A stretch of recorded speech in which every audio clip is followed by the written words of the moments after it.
Imagine this. You're in the middle of a heated family dinner. Your sibling launches into yet another unsolicited opinion about your career choices. And that familiar knot tightens in your chest.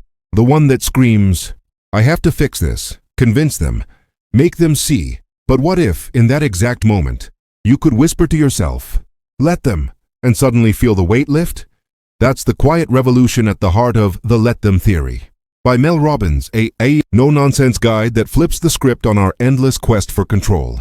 Robbins, the straight-talking coach behind the 5-second rule, doesn't just diagnose why we're exhausted from people-pleasing and over-managing. She hands you a deceptively simple tool to reclaim your energy. It's not about apathy or giving up. It's about the fierce work of discernment, deciding what truly deserves your power. Picture a life where drama doesn't hijack your peace. That's the invitation waiting for you. At its core, the Let Them theory boils down to one liberating truth. You can't and shouldn't control what other people think, say, or do. But you can master your response to it all. Robbins breaks this into two intertwined parts, like the inhale and exhale of a deep, steady breath. First, the let them permission. When someone ghosts your text, badmouths you at work, or clings too tightly in a friendship, you grant them the space to reveal who they really are. No more exhausting arguments or mind games.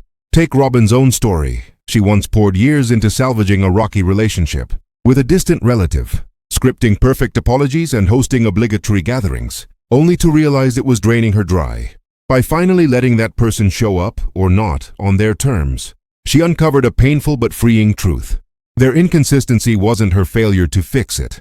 It was their choice. And second, the protect yourself pivot. Once you've released the reins, you step into action, setting boundaries, redirecting your focus, and building a life that aligns with your values. Why does this matter? Because we're wired for connection, yet so much of our suffering comes from this illusion of control.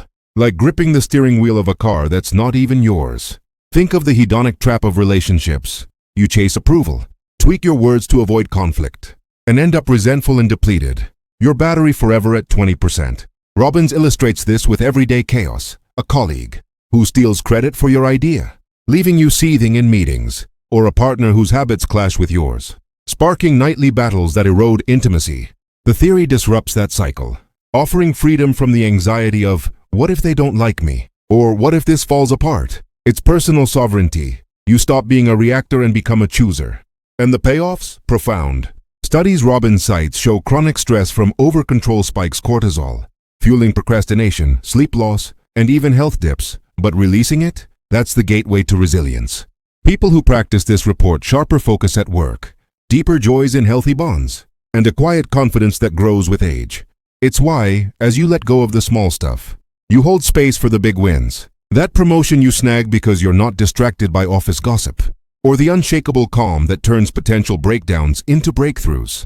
In a world screaming for your attention, this theory whispers, your peace isn't negotiable. Why bother?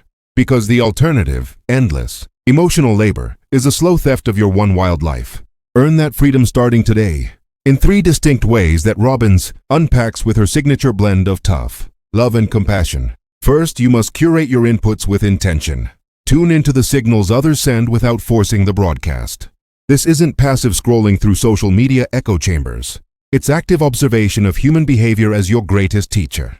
Focus on 3 categories of stories and media that illuminate the let them dynamic. Start with real-life memoirs on messy relationships. Dive into Educated by Tara Westover, where she navigates a family's rigid beliefs without dismantling them, learning instead to forge her path. Imagine the relief when she stops debating doctrine and starts claiming her education as her own anchor. Second, explore psychological insights into group dynamics, like The Righteous Mind by Jonathan Haidt, which reveals why people cling to their views like life rafts. It transforms your frustration with a stubborn friend into curiosity. That's their moral foundation speaking, not a personal attack on me. Third, turn to boundary-setting guides such as Set Boundaries, Find Peace by Nedra Glover Tawwab, packed with scripts for those let them moments, showing how one woman reclaimed her weekends by simply not responding to guilt-tripping invites. Here's your challenge. Starting tomorrow, trade 30 minutes of reactive news, feeds, or group chats for these kinds of reads or podcasts. Anything that spotlights others. Choices as mirrors, not mandates.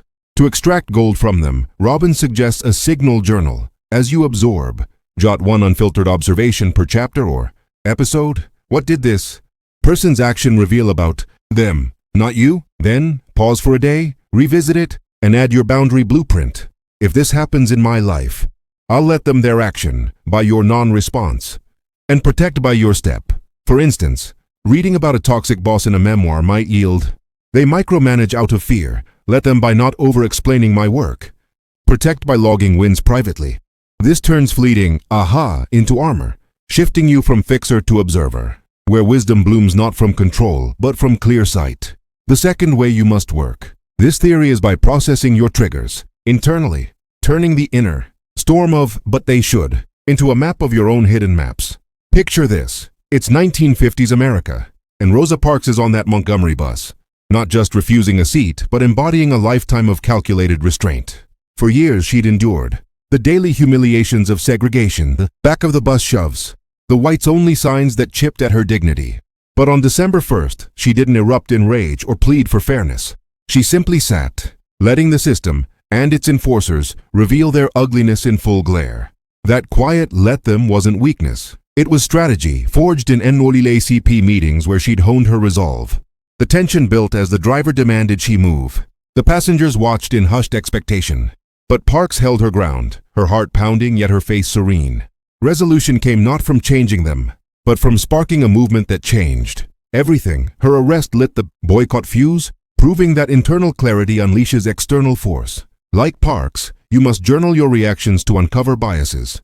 Those sneaky scripts like "good people always agree" or "silence means approval." Here's the step-by-step. Grab a notebook tonight. When a "let them" moment hits, say, your in-law passive-aggressively questions your parenting. Write the raw trigger. What they did, what it stirred. Anger? Shame? Then interrogate. What's my assumption here? E.g., they should support me unconditionally. Cross it out. Replace with truth. Their opinion is data about them. Let them hold it. Finally, affirm your pivot. I protect by e.g., changing the subject gracefully. As Virginia Woolf once reflected in her diaries, I am in the mood to dissolve in the sky, but I must get my body straight first. A reminder that writing isn't confession. It's excavation. Imagine if, instead of snapping back at a critical coworker, you journaled first. You'd spot your people-pleasing bias, let their jab land without reply, and respond with poised redirection. This uncovers the shoulds that bind you, freeing energy for what you can shape, your growth, one honest page at a time. And third, you must invite the discomfort of external tests, proactively letting others, themselves to sharpen your edges. Fast forward to last year, tech entrepreneur Sarah Blakely, founder of Spanx, was mentoring a young startup founder via Zoom. The mentee, buzzing with ideas, kept interrupting Blakely's advice with defensive rants. But that's not how I see it. Turning what should have been a breakthrough session into a standoff. Blakely, fresh off Robbins' podcast, paused, smiled into the camera, and said, "Let them. Okay, walk me through your version. I'm listening." The mentee barreled on, revealing not just passion but a pattern of unchecked ego that had tanked past ventures. By episode's end, Blakely hadn't argued. She'd mirrored back. "Sounds like controls your jam. Cool. Own that. But if you're game, here's a boundary. Next call. We alternate turns." The mentee ghosted for weeks, then returned, transformed, pitching a collaborative prototype that exploded their network. That "let them" reveal? It saved Blakely time and gifted the mentee a mirror. You must do this. Develop thick skin by scripting low stakes. Experiments, next time. A friend flakes on plans. Don't chase. Let them fade, then invest in the reliable ones. The counterintuitive tip? Celebrate the no's. Each unmatched energy is intel. Like Blakely's ghost turning into gold. Before, you're the emotional bouncer, exhausted from vetting everyone's vibe. After, you're the curator, serene amid the chaos, with ripple effects like promotions from unburdened focus or friendships that fit. This isn't isolation, it's elevation, proving, as Robbins says, that true power flows when you stop playing referee. In the end, embracing the "let them" theory is like tending a wild garden. You don't yank every weed or force every bloom. You let the soil do its work, stepping in only to nurture what's yours. Along the way, you'll notice the markers of real progress. Fewer sleepless nights over others' drama, a lighter step through conflicts, and that rare, humming focus where your choices echo loudest. As the ancient Stoic Epictetus put it, it's not what happens to you, But how you react to it that matters. A timeless echo of Robbins. Call to release and reclaim. That was the core message I gathered from The Let Them Theory by Mel Robbins.